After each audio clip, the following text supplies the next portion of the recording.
राजकीय नैतिकता पाळणारा एकमेव पक्ष असेल तो म्हणजे वंचित बहुजन आघाडी। नंदुरबार येथे वंचित बहुजन आघाडीचा जिल्हा कार्यकर्ता मेळावा संपर्क कार्यालयाचे उद्घाटन। नंदुरबार जिल्ह्यात वंचित बहुजन आघाडीचा जिल्हा कार्यकर्ता मेळावा आज मोठ्या उत्साहात पार पडला। याच वेळी वंचित बहुजन आघाडीच्या नवीन संपर्क कार्यालयाचे उद्घाटन करण्यात आले। या कार्यक्रमाला प्रमुख पाहुण्या म्हणून राष्ट्रीय कार्यकारिणी सदस्य तथा नंदुरबार जिल्हा समन्वयक दिशा पिंकी शेख या उपस्थित होत्या। या प्रसंगी वंचित बहुजन आघाडी नंदुरबारचे जिल्हाध्यक्ष पावबा भिकन आखाडे, सम्यक विद्यार्थी आंदोलनाचे जिल्हाध्यक्ष सुनील दीपक कोळी, महिला आघाडीच्या राणीताई गावित, डीजी मोरे, देवबा पिंपळे, निलेश गुलाले, नयन भिल यांच्यासह नंदुरबार जिल्ह्यातील आजी माजी पदाधिकारी व कार्यकर्ते मोठ्या संख्येने उपस्थित होते। कार्यक्रमाचे सूत्रसंचालन विशाल समुद्रे यांनी केले। मेळाव्यात मार्गदर्शन करताना दिशा पिंकी शेख यांनी संघटना अधिक मजबूत करण्यावर भर देत कार्यकर्त्यांचे मनोबल उंचावले। त्यांच्या हस्ते संपर्क कार्यालयाचे उद्घाटन करण्यात आले।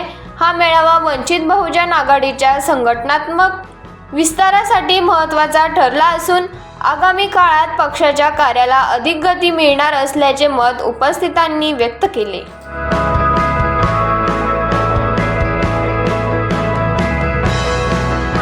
बॉडीगार्ड होण्यापेक्षा आपण स्वतः भाऊ झालेलं कधी चांगलं। वंचित बहुजन आघाडी तुमच्या सगळ्या प्रश्नांना एकच आहे, कारण की आज घडीला तुम्हाला कालचा पेपर जर तुम्ही वाचला तर तुमचं लक्षात येईल भारतीय जनता पार्टी आणि MIM यांची अकोटमध्ये युती झाली आणि अंबरनाथ मध्ये काँग्रेस आणि भाजपची युती झाली। संध्याकाळपर्यंत त्यांनी ते लफडं मिटवून घेतलं, राजकीय नैतिकता पाळणारा एकमेव पक्ष महाराष्ट्राच्या राजकारणात जर उतरला असेल तो म्हणजे वंचित बहुजन आघाडी। काय करते वंचित बहुजन आघाडी? NRC आठवतं, मुस्लिमांना जेव्हा डॉक्युमेंट दाखवा म्हणून भारत सरकार मागे लागलं होतं, लिटमस टेस्ट करत होतं त्यांची, त्यावेळेस दिल्ली जाम करणारी वंचित बहुजन आघाडी इथल्या मराठा आरक्षणासाठी स्वतःच्या छातीत दुखत असताना बायपासच्या आधीचे व्हिडिओ अवेलेबल आहे।